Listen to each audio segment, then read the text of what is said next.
Kayo na hinanap natin. Kaya pala walang bantay ni isang hotel sa labas. Bakit? Dahil hindi na kailangan. Ang itim na apoy ni Hel. Hindi ito basta-basta nawawala. Kapag natapuan ka nito, wala ka ng takas. Hindi ito normal na apoy na sumusunog ng mga bagay. Sinusunog nito ang nabibigay puwersa sa ating buhay. Ang kaluluwa. Tayo pwede sumuko.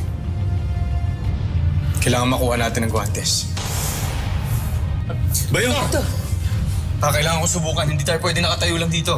paano kung hindi ka makaligtas? Lalo nating hindi mababawi ang Mjolnir, hindi ka pwede masaktan. Kaya ako na lang. Sith. Hindi. Kailangan natin ang kapangyarihan ng buhok mo. Kaya ako na lang. Kabayaran din sa lahat na makasalanan ko sa'yo. Sa inyo. Sa'yo, Victor. Hindi mo kailangan gawin ito, Molly. May dapat magsakripisyo dito ako yun. Dali, Bayo. Ba? Dahil wala akong lakas o kapangyarihan. At wala akong kakayanan sa pakikipaglaban kagaya nyo.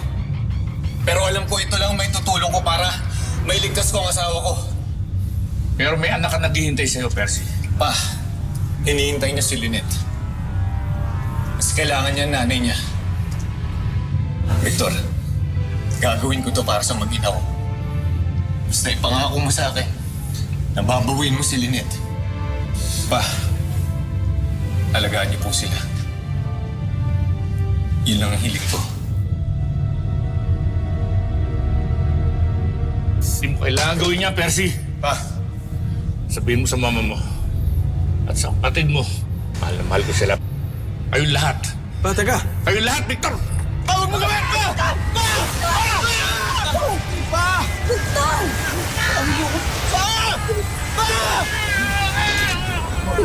Ikaw, suotin mo yung guantes. Suotin mo yung guantes.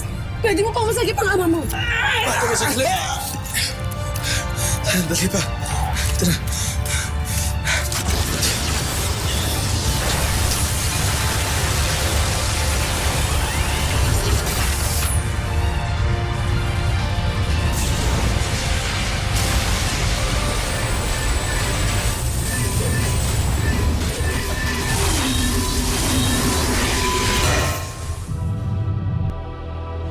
Ang Mjolnir!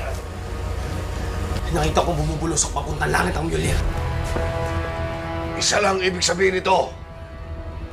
Nasa mga kamay na ni Hammerman ang martilyo ni Thor. Imposible. Pinalibutan ko ng apoy ko ang mga guwantes ni Thor. Walang maglalakas loob na lapitan yun.